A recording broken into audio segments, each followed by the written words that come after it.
San Dunstan, año 923-988, 21 de mayo. Un joven de gran gentileza, túnica roja, daga al cinto, gorro de pieles, detiénese delante del palacio episcopal de Canterbury, preguntando nervioso por el primado Atelmo. Atelmo es un anciano bondadoso y un buen prelado, como había pocos en aquella época. En cuanto vio aparecer al mancebo, reconoció en él los rasgos de su hermano Erstán. Efectivamente, aquel era hijo de su hermano. Se llamaba Dunstan. «Tío, aquí vengo a ponerme bajo tu dirección», dijo Dunstan. «¿Pero qué te voy a enseñar yo? ¿No estabas mejor con aquellos buenos monjes de Glastonbury?», le dijo el buen arzobispo. «Toda Inglaterra», contestó el sobrino, «sabe que tiene el mejor maestro de la virtud en el jefe de su iglesia. Yo, después de haber aprendido las letras, quiero que me enseñes a servir a Dios». «Bueno, ¿y qué letras te han enseñado los benedictinos de Glastonbury?». «Puedes creerme que están orgullosos de su discípulo. Tal vez exageren, pero al partir me dijeron: vete en paz, hijo. Sabes ya más latín que nosotros, más retórica que nosotros, más filosofía que nosotros. En cuanto a música, a pintura, a modelar los metales, no habrá nadie que te aventaje». Atelmo pudo ver que aquellos padres no habían exagerado, y lo pudo ver sobre todo en lo que se refiere a la dialéctica. Tenía empeño en que su sobrino tomase el hábito y le pintaba con hermosos colores las excelencias de la vida monástica. Pero él se resistía torciendo los argumentos. «Es más perfecto», decía, «vivir en el mundo como monje que obedecer en un monasterio por necesidad». Atelmo se lo negaba y añadía que aun su puesto fuese más perfecto, era lo más peligroso y difícil, pero inútilmente. En vista de esta repugnancia, Atelmo lo dejó en paz y aún le envió a la corte con una carta en que decía al rey: «Recomiendo ante vuestra alteza a este joven, que es sobrino mío, y tiene también algún parentesco con la familia real, a fin de que esté constantemente en vuestra presencia y oiga las palabras de la boca de mi señor, el rey. Me daréis en ello una prueba del favor que tantas veces me habéis mostrado y que espero seguiréis mostrándome en adelante». Era entonces rey de aquella parte de Inglaterra, Athelstán, el que mandó traducir la Biblia al idioma sajón. Hizo al joven la más graciosa acogida, y bien pronto le tomó tal cariño que no consentía se apartase de su lado, ni siquiera cuando juzgaba las causas de sus vasallos o entraba en los templos para encomendarse a Dios. Dunstan, por su parte, lo recreaba hablando de lo mucho que sabía, cantando o tocando varios instrumentos músicos, pues era muy diestro en ese arte. Estas habilidades tan por encima de los hombres de su época, así como sus vastos conocimientos y el verlo con frecuencia revolviendo códices viejos, celtas, latinos y sajones, le rodearon a los ojos de la gente cortesana de una aureola sobrenatural.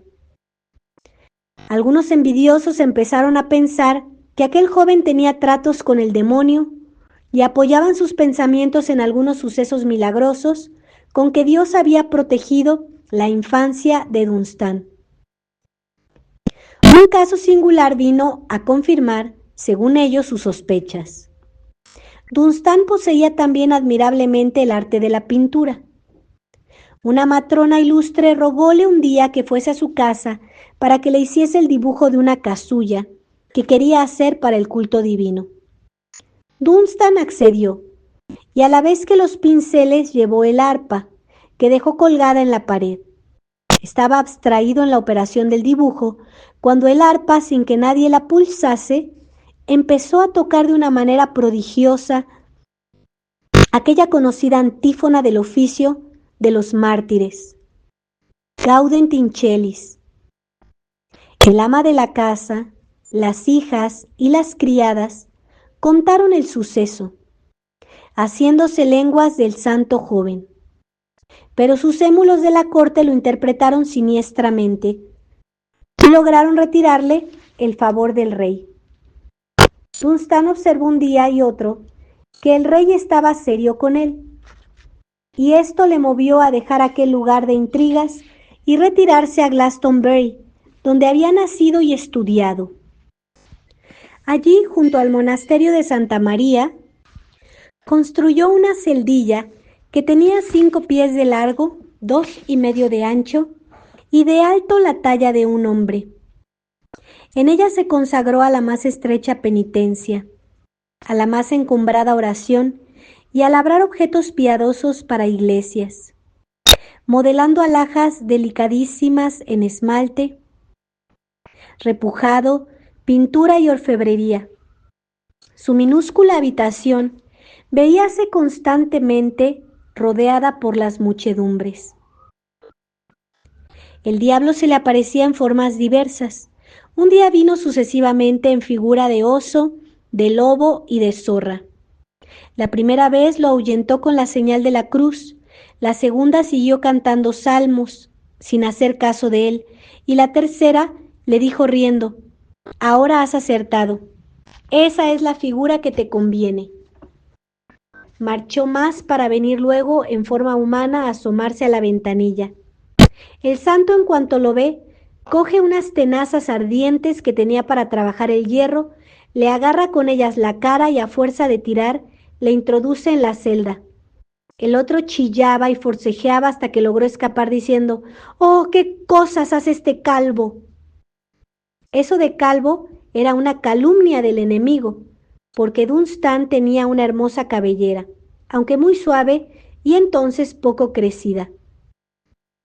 «Pobre de mí, pecador», dice su biógrafo, «yo confieso que vi la celda donde pasaron estas cosas, que toqué con mis manos pecadoras muchas joyas por él fabricadas, que las llevé a mis ojos, que las regué con mis lágrimas y que las adoré doblando las rodillas.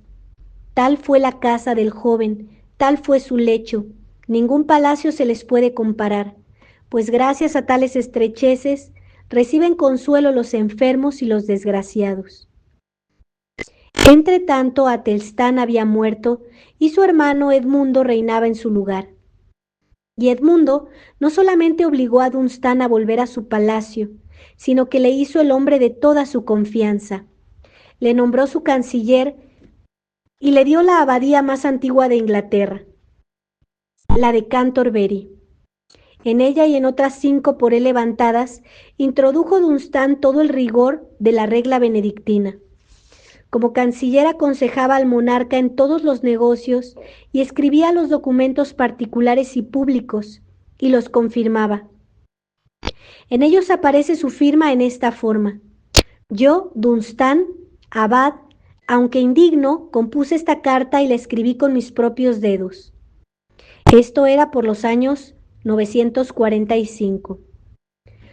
Una época de prosperidad moral y religiosa empieza entonces para Inglaterra, una prosperidad basada en los principios de la diplomacia cristiana. La mitad de las ideas políticas del canciller estaban resumidas en aquella frase del Salmo: «Si el Señor no defiende la ciudad, en vano vigilan las atalayas». Dunstan procuraba el engrandecimiento de su pueblo, aconsejaba a los reyes, dirigía los negocios del Estado, sabio y artista, fomentaba el cultivo de las artes y de las letras, mantenía en respeto a los pueblos vecinos, levantaba santuarios magníficos y procuraba por todos los medios el bienestar material de los súbditos. Pero toda su política estaba ordenada a Dios. Su ideal de gobernante no se reducía a que en todas las mesas del reino se pudiese comer con seguridad una gallina gorda, sino que ambicionaba para todos los ingleses la tranquilidad de conciencia y la alegría del espíritu, sin las cuales poco vale todo el bienestar material. De esta manera, pudo resolver la gran cuestión que después de él traerá revuelto al reino: la armonía de los intereses del Estado con los de la Iglesia, a la que representaba como arzobispo de Canterbury. Cerca de 40 años realizó este programa sublime de gobierno. En su tiempo los caminos estaban seguros, los nobles vieron enmohecerse sus armas en sus castillos, los clérigos observaron los cánones y los reyes se olvidaron de abusar del poder. Nada puede compararse a la energía de Dunstan. Los revoltosos pusieron todos los medios para derribarlo: conjuraciones, emboscadas, artificios. La calumnia le persiguió hasta Roma. Varias veces estuvo a punto de perder la vida, pero nadie podía quebrantar su voluntad. Solo un instante se retiró de la corte, porque el rey Edwy no quería seguir sus consejos. Edwy era un joven disoluto. El mismo día de su coronación, se levantó del convite para acudir al lado de una mala mujer. Los grandes y los prelados mordieron la injuria en silencio. Solo Dunstan se atrevió a ir en busca del rey y, arrancándole de los brazos de su querida, lo arrastró hasta la sala del banquete. Esta hazaña le valió el destierro. La tempestad pasó pronto. Al año, el nuevo rey Edgar lo llamaba a su lado. Edgar era todo lo contrario de su antecesor. Sin embargo, también él tuvo que escuchar el non licet del arzobispo canciller. Habiendo ido una vez a visitar un monasterio, quedó perdidamente enamorado de una novicia y no se detuvo ante el obstáculo del sacrilegio. Cuando Dunstan lo supo, marchó corriendo a palacio. Edgar le tendió la mano, pero el canciller se la rechazó. El rey, arrepentido, confesó su pecado. Entonces Dunstan lo abrazó, imponiéndole una penitencia de 7 años. Caracteres como este era lo que necesitaban aquellos reyes, prontos a abusar de su poder absoluto, aquellos condes indómitos y avariciosos y aquellos clérigos habituados a saltar por encima de los cánones. A pesar de todas sus exigencias y de todas las resistencias, Dunstan se ganó el amor del pueblo inglés. Buenas pruebas recibió de ello poco antes de morir. El día de la ascensión del 988, el arzobispo dijo la misa solemne delante de la muchedumbre. Después del evangelio, predicó con más unción que nunca, y su rostro parecía tan transformado que todos creían ver el rostro de un ángel. En la ternura de su voz presentían algo triste. Los rostros se ensombrecían y bien pronto por toda la basílica no se oían más que sollozos. El santo anciano se volvió otras 2 veces al pueblo durante la misa para consolarle con sus piadosas palabras. Las mismas escenas se repitieron en el oficio de la tarde, y cuando los ministros se dirigían a la habitación contigua para descansar, según costumbre del verano, vieron al santo prelado levantarse en el aire y quedar un gran rato suspendido. Ya pensaban que iba a subir al cielo como el profeta Elías, cuando cayó de nuevo con la misma suavidad con que ascendiera. Luego habló al pueblo diciendo, entre otras cosas: «Hijos míos, ovejuelas del redil del Hijo de Dios, ya habéis visto a dónde soy llamado y arrastrado. Conocéis mi camino y las obras que he practicado durante mi vida. Solo me queda deciros, por lo que más améis, que hagáis vosotros lo mismo. Pido al Dios de las misericordias, el que me ha señalado el camino, que dirija vuestros cuerpos y vuestros corazones en paz según su voluntad». Todos respondieron amén y se quedaron llorando. San Dunstan, rogad por nosotros. San Dunstan, rogad por nosotros. San Dunstan, rogad por nosotros. Ave María Purísima, sin pecado original concebida. Por la señal de la Santa Cruz de nuestros enemigos, líbranos, Señor Dios nuestro, en el nombre del Padre, y del Hijo, y del Espíritu Santo. Amén.